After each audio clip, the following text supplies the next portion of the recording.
Say, aren't you supposed to be in Boston? That's what I want to talk to you about, Howard. You got a minute? What happened? What are you doing here? Well, You didn't crack up again, did you? oh, no. No. Geez, you had me worried there for a minute. What's the trouble? Well, tell you the truth, Howard. I've come to the decision that I'd rather not travel anymore. Not travel.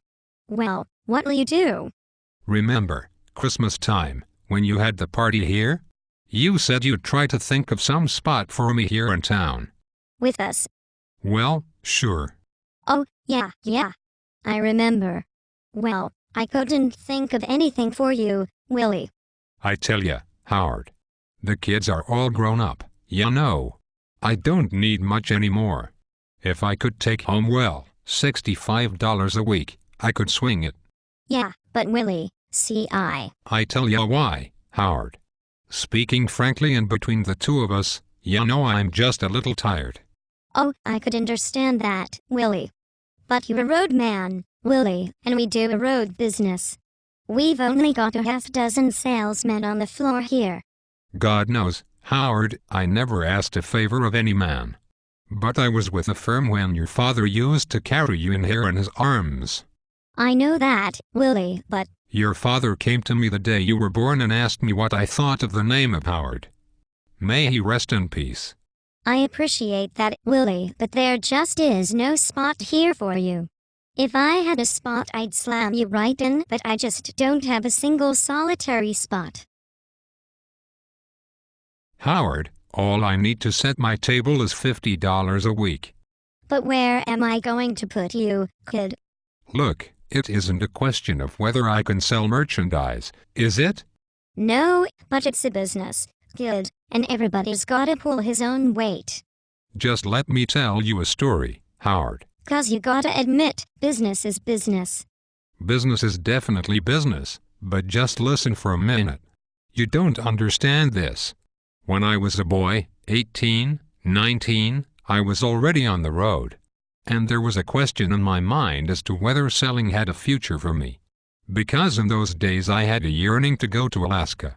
See, there were 3 gold strikes in 1 month in Alaska, and I felt like going out. Just for the ride, you might say. Don't say. Oh yeah, my father lived many years in Alaska. He was an adventurous man. We've got quite a little streak of self-reliance in our family. I thought I'd go out with my older brother and try to locate him, and maybe settle in the north with the old man. And I was almost decided to go, when I met a salesman in the Parker house. His name was Dave Singleman. And he was 84 years old, and he'd drummed merchandise in 31 states. And old Dave, he'd go up to his room, you understand, put on his green velvet slippers, I'll never forget, and pick up his phone and call the buyers, and without ever leaving his room, at the age of 84, he made his living. And when I saw that, I realized that selling was the greatest career a man could want. 'Cause what could be more satisfying than to be able to go, at the age of 84, into 20 or 30 different cities, and pick up a phone, and be remembered and loved and helped by so many different people? Do you know? When he died, and by the way he died the death of a salesman, in his green velvet slippers in the smoker of the New York, New Haven and Hartford, going into Boston, when he died, hundreds of salesmen and buyers were at his funeral. Things were sad on a lot of trains for months after that. In those days there was personality in it, Howard. There was respect, and comradeship, and gratitude in it. Today, it's all cut and dried, and there's no chance for bringing friendship to bear, or personality. You see what I mean? They don't know me anymore. That's just the thing, Willie.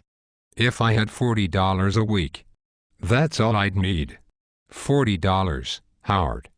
Good, I can't take blood from the stone, Howard, the year Al Smith was nominated, your father came to me and... I've got to see some people, kid.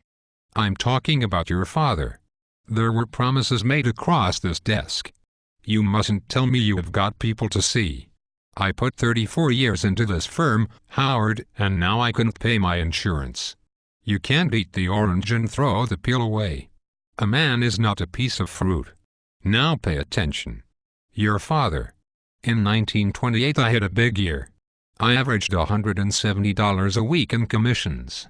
Now, Willie, you never averaged. I averaged $170 a week in the year of 1928. And your father came to me, or rather, I was in the office here, it was right over this desk, and he put his hand on my shoulder. You'll have to excuse me, Willie, I got to see some people. Pull yourself together. I'll be back in a little while.